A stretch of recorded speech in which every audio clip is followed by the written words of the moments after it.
Hello, good evening everyone. Welcome po sa ating Gurong Pinoy Civil Service Examination Review, Numerical Reasoning Part 2.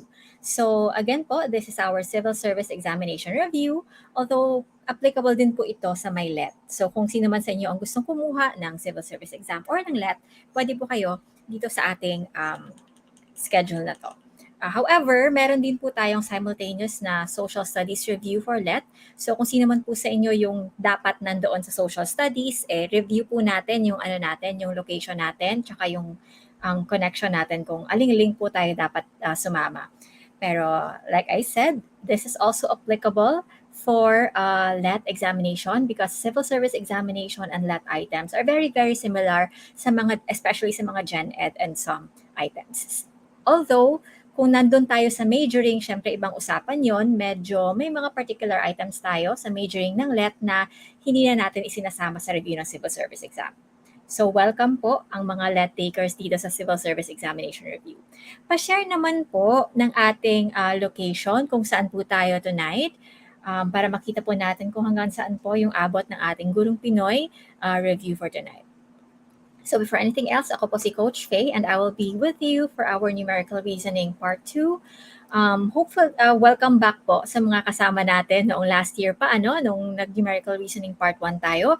And we hope to continue our experience in learning and preparing for civil service examination. Ayan. So again, pa-share po ng ating location kung saan tayo nagre-review for tonight. Malapit na po yung ating exam date and we are trying to prepare everyone para mas sigurado tayo na pasada tayo. Ayan. Sige, so for tonight, we are going to continue our discussion on numerical reasoning part 2. Sa mga nakasama po natin doon sa part 1, may mga items po tayo na hindi natin natapos. Nabigay ko po yung reviewer natin sa part 1 na 50 items, pero 40 items lang yung na-review natin during the evening of the actual na discussion. So yung mga hindi po natin nasama doon, isinama ko po sa session na ito. Ayan. Wow, may mga new LPT tayo. Congratulations! So parang isang bagsakan na lang. That's a very good idea actually. Kung kukuha kayo ng LPT, isama nyo na rin yung civil service examination. Kasi po, very similar yung content. So para isang bagsakan na lang, isang review. 2 birds in 1 stone. Di ba po? Ayan. Pa-like naman po at pa-heart ng ating review for tonight, whether you're from Facebook or from YouTube po. At pa-share na rin po, follow ng ating pages para po updated kayo whenever we have some things na sinishare dito sa ating Facebook page, especially na palapit na po yung exam, may mga guidelines tayo or kung ano mga advice or any other links for our subsequent reviews you would want to be updated po by being with our Facebook pages. So we will start at exactly 7 p.m. So ang mga kasama po natin dyan, paki-prepare na po ng ating mga papel. Also our scratch papers. Lots of scratch papers dahil mathematics po yung review natin tonight. And also, gentle reminder na sa may civil service examination, bawal po yung calculators. So sanayin na po yung self natin na wala po tayong calculators for civil service examination. Yung LET po may calculator, pero yung civil service wala. So as much as possible, sanayin ang selves na walang calculator kasi it's easy to think that we can solve something, that we can manage something, but if we're not practicing, na parang actual siya, medyo hindi perfect or hindi maganda yung performance natin on the actual day. So I suggest that you pretend as if you are actually taking the examination. So you're using perhaps pencils, blank piece of paper, no calculators, and sit in a comfortable position na parang ini-imagine nyo na as if you're taking the actual examination. So sa mga kaka-join lang po, once again, good evening everyone and welcome to our Gurong Pinoy Civil Service Examination on Numerical Reasoning Part 2.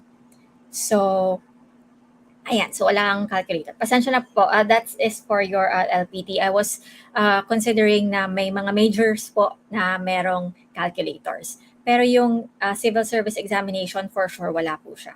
Yung LET depende sa major ninyo. So, ayan, better na sanayin ang selves na walang calculator.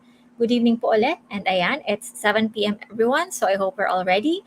And we will now proceed to our numerical reasoning part 2. Ayan. So, ito po yung items. What will happen is I will share to you the items, and then I will be asking you to, I will give you a little bit of time for you to try solving on your own, and then we will discuss the answers. Please share your answers here in our comment section by posting the number of the choice. Hindi yung actual answer, kundi yung choice natin. Like kung may multiple choice tayo in A, B, C, D, or 1, 2, 3, 4, so just type the number of the choice, not the actual answer. Okay, so for the following items, I would like you to solve them by choosing the number corresponding to the correct answer. There are 4 choices. If the answer is not in the choices, please choose 5. Okay, let's have the very first item. Ayan. What is the sum of 63, 97, 642, and 22? Please type po the number of your choice, not the actual answer, but the choice among 1, 2, 3, and 4. Paki-share po ng answers natin. Okay, I am seeing some answers here. Ang dami na nakabigay na answers natin. Ayan. So we have some answers from some Facebook users here. Tracy, ayan, Mamyra, and Norima. Ayan. So the correct answer natin is indeed 824. So we simply have to add this. This is not exactly a very difficult item. It's more of practicing your speed and accuracy when trying to solve. So let me show you lang po how I do the addition by hand. So we will do this 63, 97, 642, and then 22. Ayan. So, ako po kasi, when I am adding, what I keep in mind is, whenever I am adding items, kapag nakakaabot po siya ng 10, I would just mark it para hindi masyadong complicated for me to try to add things up. So, 3 plus 7 is 0. I'll just mark this kasi di ba may carry 1 tayo. 0. So, 3 plus 7, 0. And mark kasi nag-carry 1. Tapos 2, tapos 4. May isang mark tayo. So, 1 carry. 1 and 6 is 7 plus 9, that is going to be 6. May mark tayo dyan, 6. Tapos 4, 0. May mark tayo dyan, 2. So may dalawang mark. Yan yung carry natin. And then 8, 2, 4. I find that a little bit easier and it makes me solve faster when I'm doing addition. So baka po makuha ninyo yung technique, and kapag masanay kayo, baka it would work for you as well. But indeed, the correct answer here is number 3, 824. Ayan. Let's try the next item. Which of the following numbers is divisible by 5?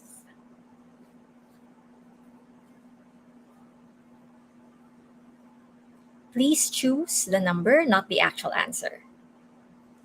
Which is divisible by 5? Ayan. So we have a few correct answers here already. And indeed, the correct answer is 270. So when it comes to divisibility, it would really help po if you can remember the divisibility rules. Ano yung divisibility rules? Ito yung mga rules natin on how to determine if something is divisible by a certain value. For example, how do you know that something is divisible by 1? So 1 is a universal siya na factor. So it can divide anything, right? So 1 is a universal factor. Anything is divisible by 1. How about 2? How do we know that that something is divisible by 2? If it is even, right? So kung even po yung number, it's divisible by 2. How about kung divisible siya by 3? Ano po yung divisibility rule natin for 3? Something is divisible by 3 if whenever you add all the numbers, the sum nila is divisible by 3, then the actual number is divisible by 3. What am I saying? For example, ito po, yung item number 1, 3 plus 0 plus 1 is equal to 4. It's not divisible by 3, so hindi siya divisible by 3. How about item number 2? 2 plus 7 plus 0 is equal to 9. 9 is divisible by 3, therefore, 270 is divisible by 3. Another example, number 3, 2 plus 1 plus 8, that is 11. So this is not divisible by 3. Yan po yung rule natin kung divisibility natin by 3. Okay? So, ano naman po ang divisibility rule ng 4? May nakakaalam ba ng divisibility rule ng 4? How do we know if a certain number is divisible by 4? Right? So, a number is divisible by 4 if the last two digits are also divisible by 4. So, ano ibig sabihin nun? Last two digits are also divisible by 4. 01, it's not divisible by 4, so hindi siya divisible by 4. 301 is not. How about this one? 70. So kung hindi siya divisible by 4, then the entire number 270 is also not divisible. Parang ganyan po yung divisibility rule ng 4. How about divisibility rule ng 5? Ito madali lang si 5. 5 is divisible ng isang number sa 5 if the last digits are 5 or 0. Yan po yung divisibility rule ng 5, which is why we can say that item number 2 is indeed divisible by 5 because it is ending in 0. So it would help you po if you can also familiarize yourselves with all other divisibility rules. But one other common is yung 10, 0 lang. Yung 5, 5 and 0. So I suggest that you look up the divisibility rules for certain numbers kahit at least 1 to 10 lang. And if possible po, i-memorize natin. Kasi alam niyo po, it would really help if you can recall these numbers. Kasi what happens is, pagdating po ng actual na exam, hindi po kayo magsasuffer ng dividing every single item every single time. So it helps if familiar kayo sa mga divisibility rules. Okay. Let's try item number 3. What is the LCD of 2/5 and 4/3?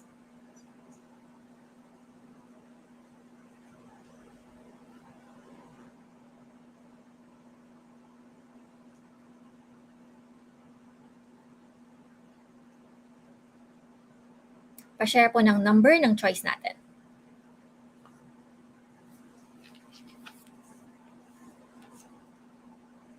Ayan, marami na nagbibigay ng answer that it's 2. Okay. Meron tayong ibang answers, but let's take note. Again, paki-share po ng number ng answer natin, hindi yung actual answer, but yung choice natin. So it's choice number 2. What is LCD? So LCD is your least common denominator. It's a number for which pwede mong ma-divide ang both values. So may mga different ways tayo in looking for the LCD, but whenever you're answering an examination, the fastest way is for you to simply try na lang po all the choices kung alin po dyan yung pwede natin magamit. So what we have here is, ito po yung denominators natin, 5 and 3. So we will look for values here na pwede siya, pwede nating ma-divide yung 5 and 3, pero it's also the least, right? So let's try 10. 10, pwede ma-divide si 5 because it's ending in 0 and 1, but hindi si 3. 15, pwedeng ma-divide si 5, pwede rin ma-divide si 3. So potential siya. Pwede. And then you take a look at these other two numbers. Alam natin na mas malaki siya kesa kay 15. So there's really no need for us to confirm whether divisible si 15 sa kanya, si 3 and 5 sa kanila or not. Dahil nakita natin mas malaki na sila, don't mind them. The answer is already number 2. Okay? So what we're learning here is not just the answer, but also some tricks and techniques in order for us to be fast in trying to solve items. If at a certain point po, you feel that I am speaking too fast or being too fast in the discussion, please let me know so that we could discuss it in a little bit more comprehensive manner. Ayan, let's try po number 4. Yung civil service po kasi mix siya ng maraming items. So we don't want you spending so much time in one item. So aside from accuracy po in trying to solve the item, we also want you to be, to be fast. As fast as possible without sacrificing, of course, yung ating accuracy. Speed and accuracy together. Ayan. So marami na po nagbibigay ng answer that is item number 1. So this is actually a simplification or another way of saying multiplication. So you are adding 72 5 times. So that is multiplying 72 by 5. So the correct answer is indeed 1. Ayan. Congratulations. Marami po nakakakuha ng correct answer. How about number 5? 2/5 of what number is 72? 2/5 of what number is 72?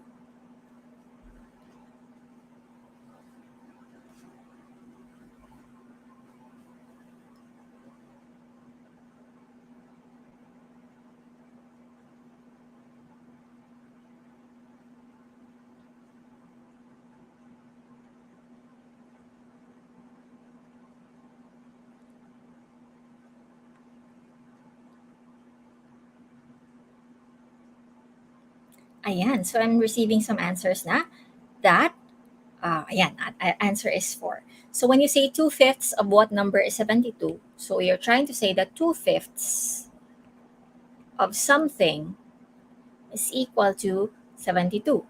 So you are sort of multiplying that unknown something, 2/5, and you get 72. Di po ba? So if you want to extract your x, ilipat natin si 2/5 to the other side. And in order for us to do that, binabaliktad natin siya. So x is equal to 72, tapos 5/2. If you will encounter 72 times 5/2, do not multiply.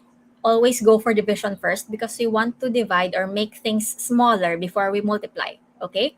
So if it's possible, try to do the division first. If magka-level lang sila ng multiplication, do the division first so that you will be dealing with a smaller number rather than multiplying and then dividing. Medyo mahirap po kasi mag-deal ng malaking numbers. So if you try to do the division first, you will end up having 36 times 5, which will lead you eventually to your final answer, which is 180. Ayan. Okay po? Sige. So parang so far so good. Wala pa tayong mga different answers or differing answers. Let's have item number 6. What percent of 100 is 55? What percent of 100 is 55?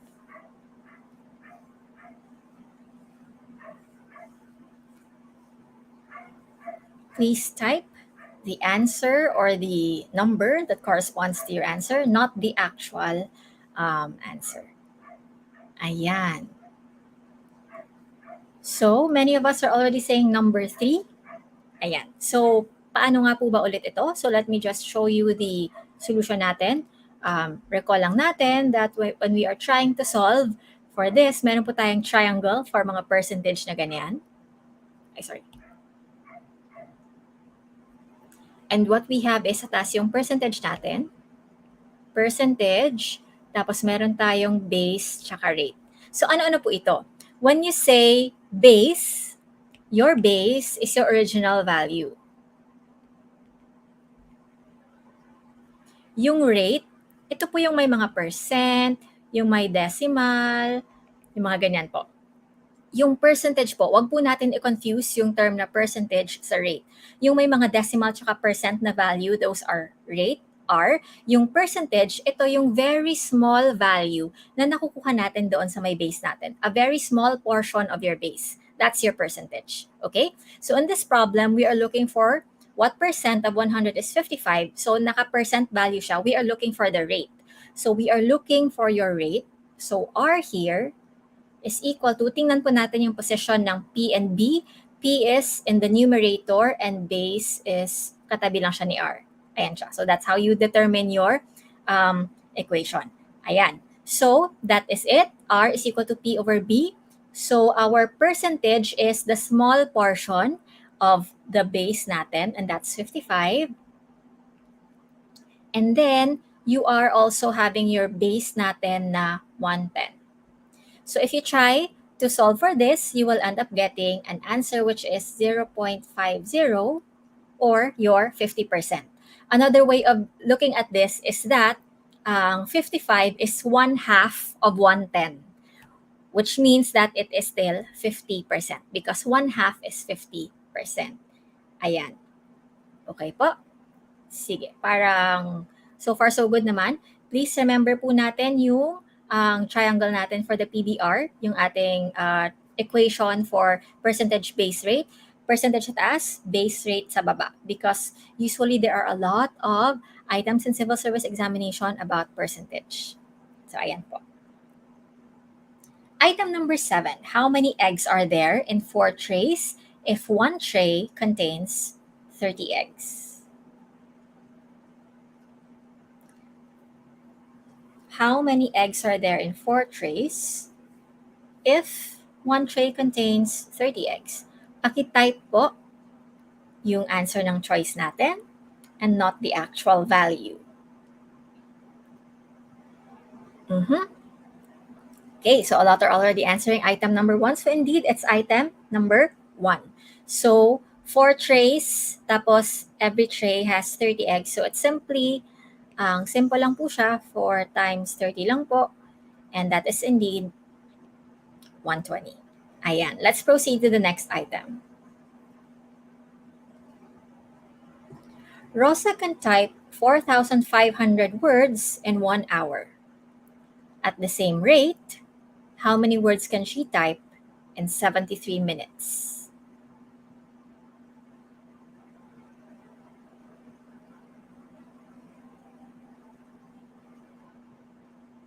Ano po yung answer natin sa number 8?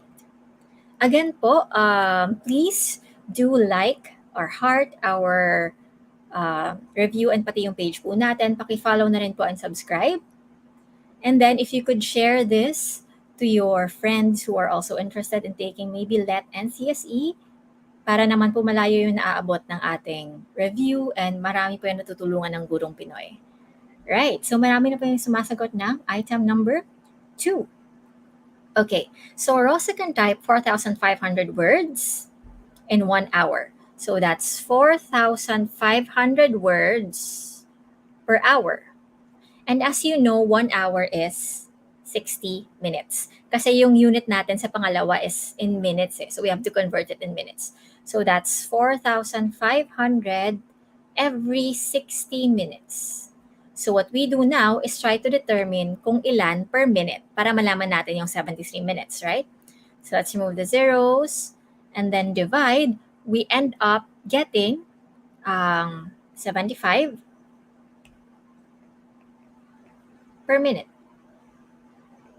So 75 words per minute, and we're trying to look for the value in 73 minutes. So we simply have to multiply 75 times 73, and we end up with 5,475 or item number 2. Ayan. So I think wala na tayong questions or clarifications. Yung mga nakakuha po ng maling answer, I hope you got the process and you could try to revise on how we deal with these kinds of problems in future items. Let's try to look at item number 9. Ayan, medyo algebra po tayo. If x squared minus 10x plus 25 is equal to 0, what is x?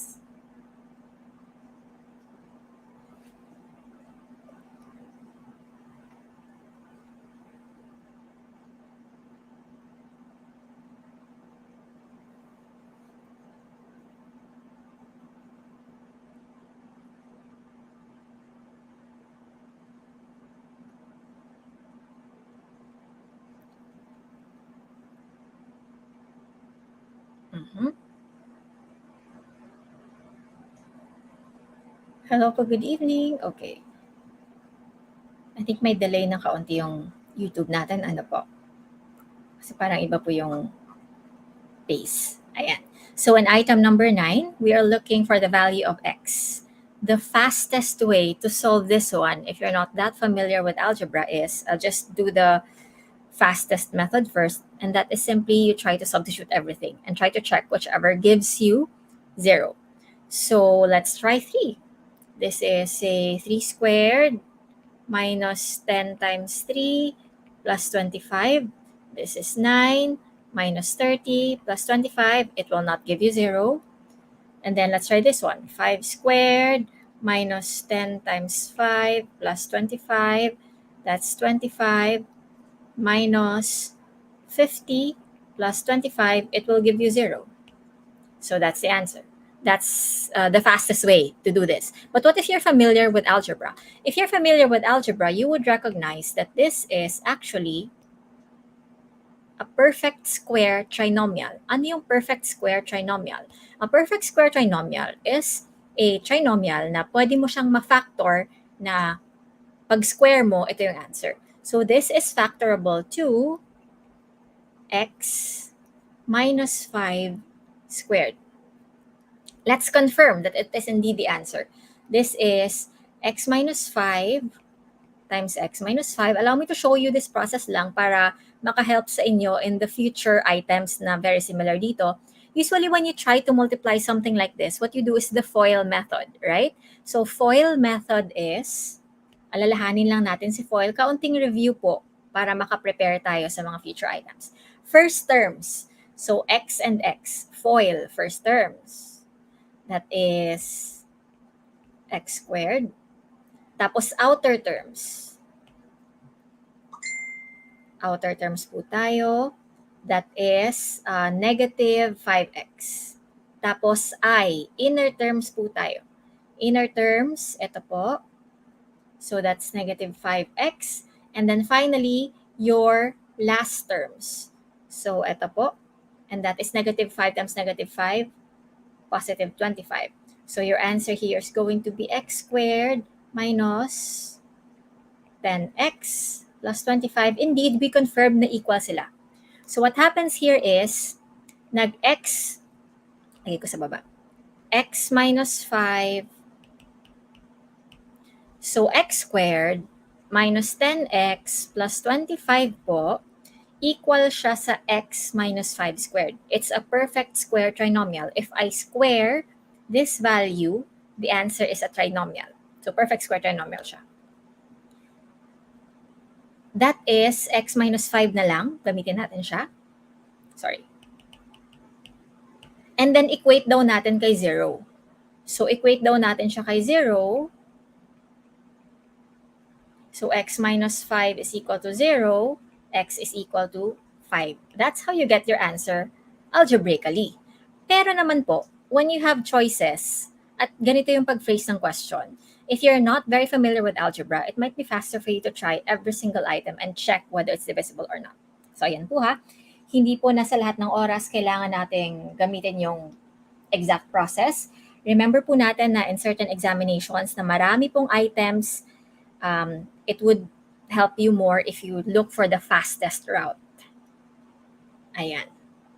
So yun po yung civil service examination natin. Wag po tayo, or even the LEP po, wag tayo mag-dwell too much on certain items if we feel that we're spending a little bit too long on a certain item, whether dahil hindi natin alam ang process or alam natin yung process pero medyo mabagal tayo sa solving at alam natin yun sa selves natin. It might actually help if you choose to skip the item tapos balikan nyo na lang po later pag may time na kayo. Ma'am Cristilda Renera, yes, meron po tayong Facebook Live. Please check po our page on Gurong Pinoy. Sa Gurong Pinoy din po, meron tayong link dyan. So, check ko lang. Hopefully, nakikita ako ni Ma'am Cristilda. Ay, sorry. I cannot reply on her comment kasi I can only reply on Facebook. So, sa mga nanonood po via YouTube, you could check us out at Gurong Pinoy na Facebook page. Nandoon din po yung link natin, and you could also watch it live because it's faster and real-time siya. Sa YouTube, medyo may kaunting delays tayo. Ayan. Okay? Sige. So, I think we're receiving some answers in item number 10. Oh, interesting. I'm receiving different answers for item number 10. Can we have more?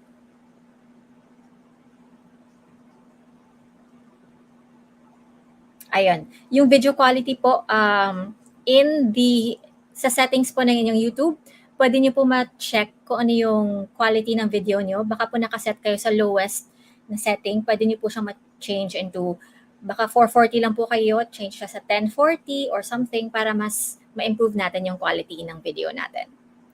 Ayan. Still different answers. Sige, let's dive right into it. So what do you think would be the answer in item number 10? What is the sum of square root of 32 and 5 square root of 18? So we have to remember first that when we're dealing with radicals, they are not the same as your parentheses. Okay? So, ano po ibig sabihin ng radical na to? So, this is square root, di ba? So, what we can do is, if something inside is factorable, baka pwede pa po siyang, pwede rin natin siyang i-extract outside of the square root. So, what we can do here is, let's try to check 32 first. Yung 32 po natin, ayan siya. So, yung 32 po natin, ano pa ba yung factors ng 32? Let's try to extract or let's try to express 32 in the simplest or the pinaka-smallest factors niya. So, prime factors ni 32. By prime factorization, what is 32? 32 is equal to 2 times 2, 4, times 2, that is, ito na lang para makita niyo siguro. 2 times 2, 4, ito. So, tatlong beses, 2, 4, 8. Times 2, 16. Times 2, 32. So, meaning, 2 multiplied by itself 5 times. That's 32, right? So, it means 32 is equal to 2 raised to the 5th power. Right? So, how do we express this now? How do we extract this from the square root? So, yung square root po kasi meron tayong 2 dito sa labas. Parang ganyan siya. Right? So, kung meron kang small 2 dyan sa outside, what can you do? 5 divided by 2 is 2. So, palalabasin po natin yung number and then, yung matitira po na exponent kasi in-extract natin siya from the inside. So, 5 divided by 2, yung matitira dyan is 2 na lang. Pero may remainder tayo, di ba? May remainder tayo na 1. So, inside your square root, may natitira tayong 2 raised to 1. Ayan. Sir Frederick, iba po yung review natin for social studies. This is for civil service review. Pwede rin po ito, pero may specific po kayo ng mga items doon. So, pakilipat lang po. Check natin yung Facebook page ninyo sa Team Bruner. Ayan. So, okay na po ba yung iba? Yung iba sa atin, iba pa rin yung answer. So, ito po yung simplest form nito is, let's express it, this is 4 square root of 2. Ito yung simplest form niya. Ayan, right? Sige. So, ito muna siya. Let's try the other one. Let's try to express 5 square root of 18. Yung 5 square root of 18, ano po ba yung 18? Yung nasa loob po ng square root natin, let's try to express it in its prime factors. What is 18? 18 is 2 times 9, di ba? Or 2 times 9 or 2 times 9 is, of course, 3 squared. So how do we express this now? Yung magagawa po natin dito is, if anything has an exponent 2 or greater, pwede natin siyang mapalabas doon sa may square root natin. So mayroon na tayong 5 dito sa labas. Si 2, it cannot go out kasi wala siyang mataas na exponent. Si 3, pwede siyang lumabas, right? So, yung exponent ni 3 is 2. So, 2 divided by 2 is, ayan. So, pwedeng lumabas si 3, tapos wala nang matitira sa loob kasi wala naman tayong remainder. Okay? So, this can be expressed as 15 square root of 2. Now, the final step. Ayan siya ha. Let's get the sum. So, we have 4 square root of 2 plus 15 square root of 2. Keep in mind po that whenever you are trying to add your radicals, tinitreat niyo yung radical na parang x. You do not manipulate the radicals anymore. Parang variable na lang siya. So what you will have to manipulate are only your values outside, like this one. Ito na lang po, si 4 plus 15. And you will end up getting 19. Tapos, yung radical niyo po stays as is. Para din siyang variable na kung same sila ng radical, pwede niyong makombine. Kung magkaiba po yung radical, you cannot combine them anymore. Okay, so our final answer here is 19 square root of 2. English major, okay lang po. Kasi alam nyo, meron naman po tayong Gen Ed sa may left. Okay, meron po nag-comment dito kanina. Nasa loob ng square root, divide by 2 lang para makuha yung perfect square. It's not exactly applicable every single time. Ano po?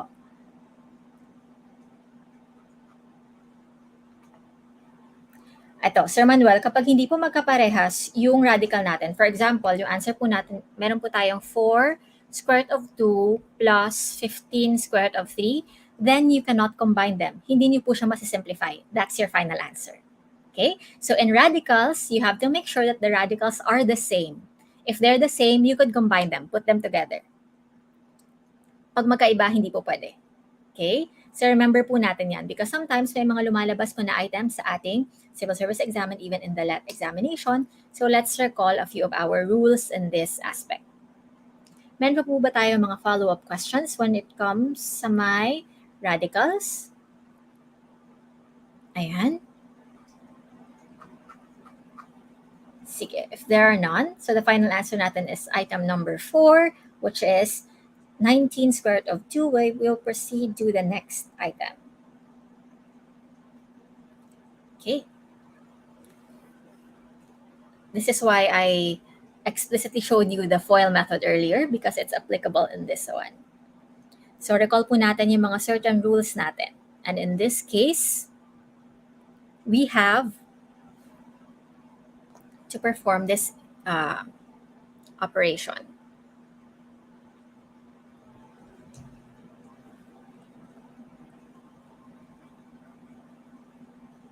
Please share your choice or answer there. Yung number lang po, hawag yung entire statement natin. Okay.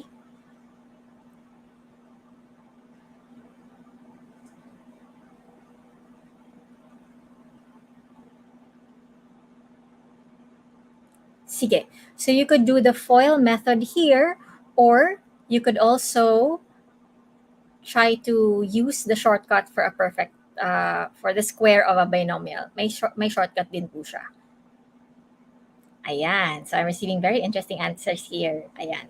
Sige. So let's show muna the actual answer ha. So if you try to do this, the FOIL method, if nasanayan niyo po yung FOIL method, let's do that muna. You can do the FOIL method. X plus 21 times x plus 21. Let's do the FOIL method. So FOIL. So let's try the first terms. This gives us x squared. And then let's try to do the outer terms. Sandali. I'll choose this one. The outer terms. So that's positive 21x. And then let's try perhaps the inner terms. Plus 21x. And then lastly, let us try your L or your last terms. 21 plus 21 is of course 441. Combining, we end up getting x squared plus 42x plus 441. Or the shortcut po of our square of a binomial is square this, square, square, and then yung nasa gitna, copy the sign, times 2. That is 44x. Times 2 po ninyo yung dalawang to. 21x times 2. So that is your shortcut for your square of a binomial. Now, ito yung dilemma. What if dalawa yung answers doon sa choices natin? Choose the first correct option. Okay? When you're answering or when you are writing your answers, you're shading your answers, the machine usually will only accept one answer. Even if dalawa or tatlo pa yung correct answers, whenever may multiple answers kayo, it will be automatically marked wrong by the machine. Yung automatic na checker machine nila, they will mark multiple answers wrong. So if you see multiple correct answers, always choose the first one. Never shade multiple items. Okay? Ayan. Sige. So, hindi po yan typo. I deliberately included that para mag-reminder sa inyo to never shade multiple items. Choose the first correct answer if yun po yung mangyayari. Okay. Let's have the next item, which is an apple costs 12.50 pesos a piece How much will a woman receive if she pays 500 peso? She pays with a 500 peso bill for 9 apples.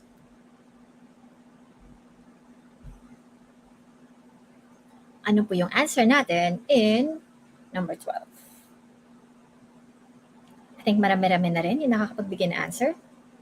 It's not too difficult po. Usually when it comes to money, medyo mabilis na po tayo mag-compute because it's something that we apply in our daily lives, something that we should be familiar with, especially if mga ganitong klaseng values. So let's just find ways to become faster in trying to solve. So in this case, you are looking for, you have 500 pesos, tapos 9 na 12.50 na apples. In my mind, when I solve something like this, 9 times 12.50 is a little bit complicated for me. Kasi may mga decimal and whatnot. So what I would do is, I would double 12.50. So 12.50 times 2 is, let me use a different color. 12.50 times 2 is, di ba, 25 pesos siya. So, dalawa, 25 pesos. Another 2, that would be 50 pesos.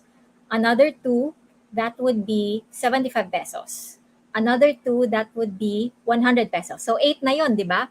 Plus isa pa. So, 100 pesos plus the 9th, 12.50. So, that's 112.50. So, meaning, 12.50 times 9 will be 100 pesos plus 12.50, 112.50. Ayan siya. Right? And then you will subtract that from 500 pesos, which you will get your answer na 387.5. So, madali lang siya, pero you might be able to find ways to make your solving faster if you try to look for patterns and ways to make complicated and big items seem a little bit simpler. Whichever works for you. If nakuha nyo yung pattern and parang masasanay kayo, if it works for you, then use it. If hindi kayo comfortable, don't use it. For as long as you still arrive to the same correct answer, wala pong problema dyan. Let's try item number 13. The latest model of a 48-inch LED television or LED television from a popular appliance company is priced at 75,500 pesos. If a customer is given 15% discount because he pays in cash, how much is his savings? Please type the answer or the choice natin. The number of our choice, not the final answer, ha? So, number 13, we are choosing, medyo may mga ibang answers tayo dito. Interesting. So, in number 13, meron na naman po tayo ulit ng mga percentage, right? So, what we do here is let's go back to our equation triangle natin. So, it would really help if you will try to memorize your equation triangles para madali po yung, less complicated po yung lives natin later. So, as always, whenever we're speaking of percentage, base, and rate, nasa taas po yung percentage. Sorry. Percentage dito. Yung base, tsaka yung rate nandito sa baba. Base and rate nasa baba, P sa taas. So, ano pong ibig sabihin nito? So, we are looking for the latest model. Ayan siya. Priced at 75,500 pesos. Ano po yung 75,500 pesos? Ito yung price. Ito yung original price. So, this is going to be our base. Next, a customer is given 15% discount. Ayan, 15%. This is going to be our R. Basta may mga decimal or percentage, that's your R. And then we are looking for your savings. Ibig sabihin, binawas natin yung 15% discount, so meron tayong savings. Ayan. So we are looking for that. We are looking for your P kasi given na si P, B, and then si R. So our P here, ito yung magiging savings natin kasi siya yung binawas lang. So P is equal to magkatabi yung B and R. So B, R. This is, B is 75,500. R is 15%. Write it in decimal form. and then multiply. So you have 75, 500, 15%, tanggalin natin yung dalawang zero, and then you end up with an answer that is 11,325. So that is your savings, and that is, ayun, number 2 pala. So our final answer here is item number 2. Sa mga hindi po nakakuha, I hope maybe you could take a screen cap and then review nyo later. So do not stop if you didn't get the correct answer. Balikan po ninyo pag may free time kayo, because practicing and getting the correct answer is really what helps you improve your skill in mathematics. So numerical reasoning and math, kailangan po natin dyan is constant correct practice. If we get it wrong, don't stop there. Figure out how you got it wrong, where you got it wrong, and then find ways to rectify your errors para next time po, makuha natin yung tamang answer.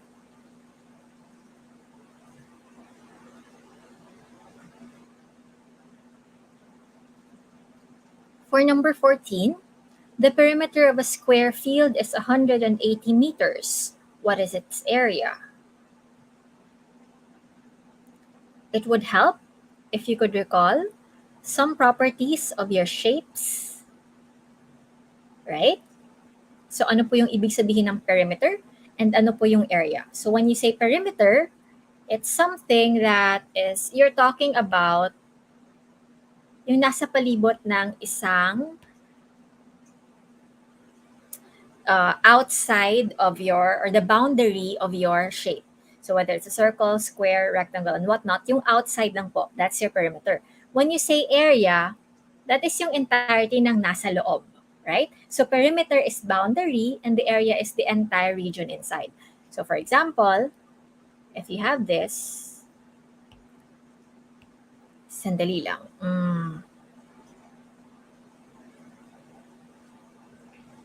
Okay, so let's have this.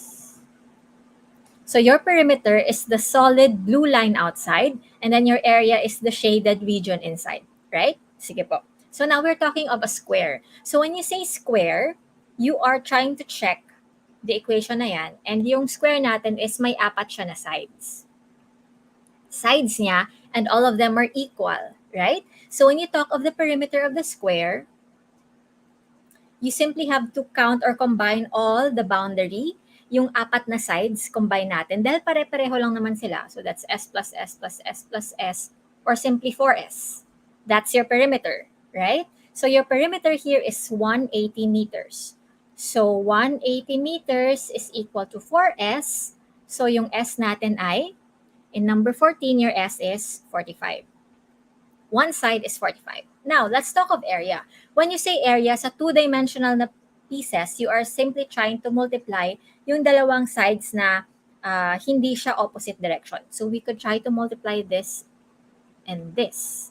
So your area is going to be S squared, right? But we already know that S is 45. So area is 45 squared.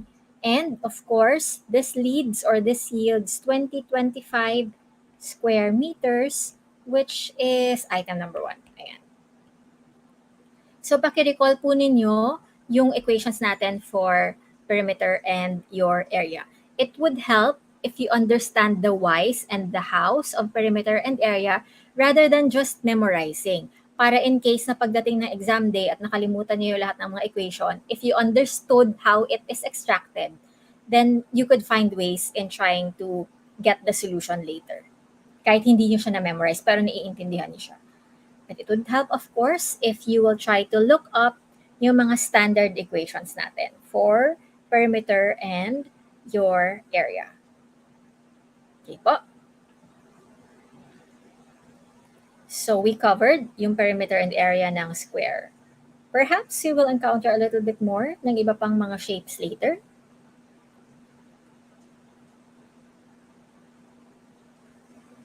So you will revisit the perimeter area in a little bit. Kasi parang may iba pa tayong items about that. Okay, item number 15.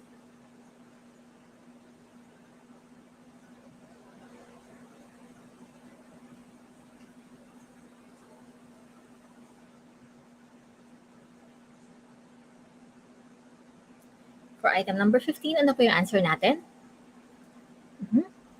Can we see more answers, please? I'd like to see more of you sharing your answer before I discuss the solution para sure po tayo that we are engaging and we are really trying on our own.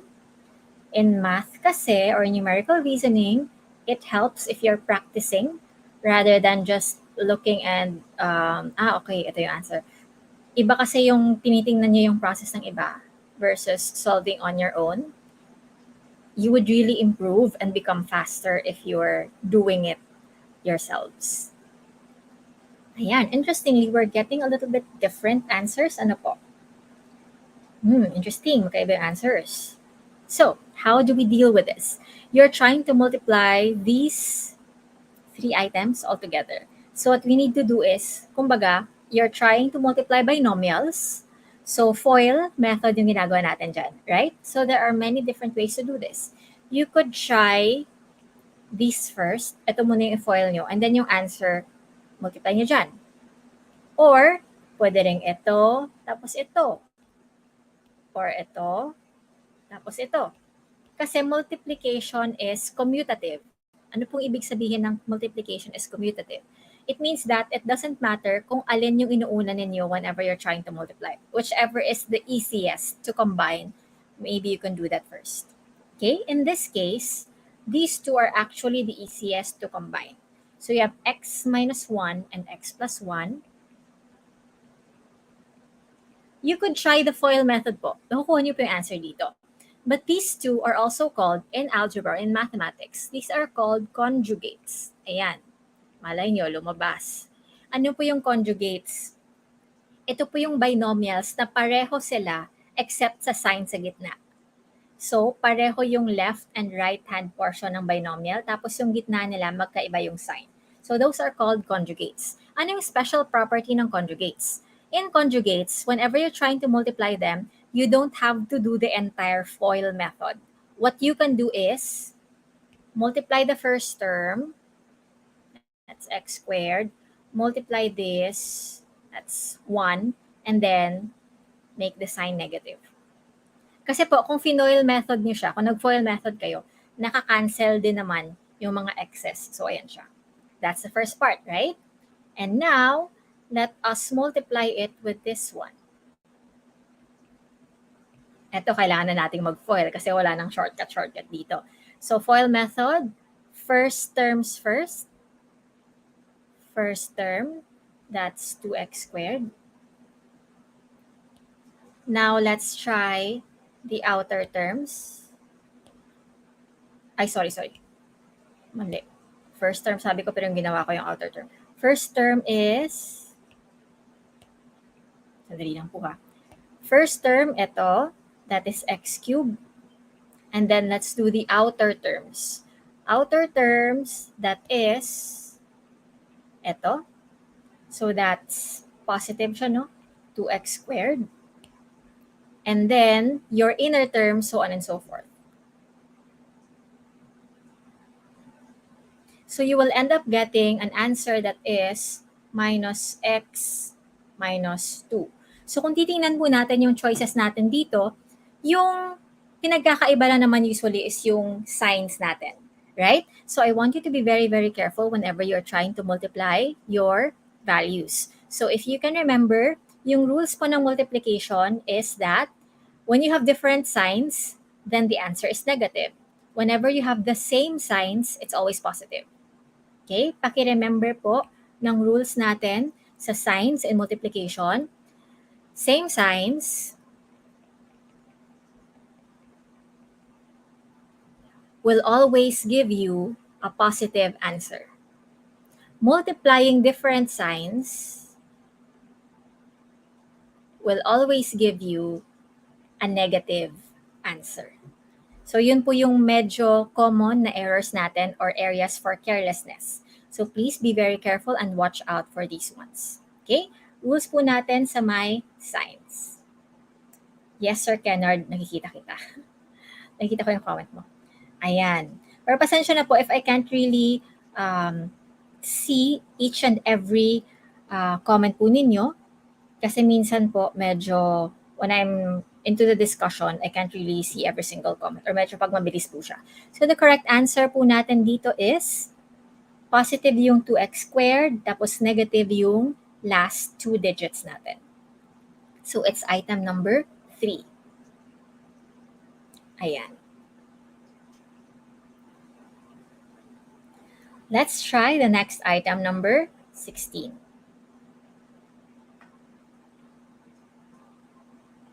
Ayan. Yes, Sir Mac. Tama po yung answer niyo.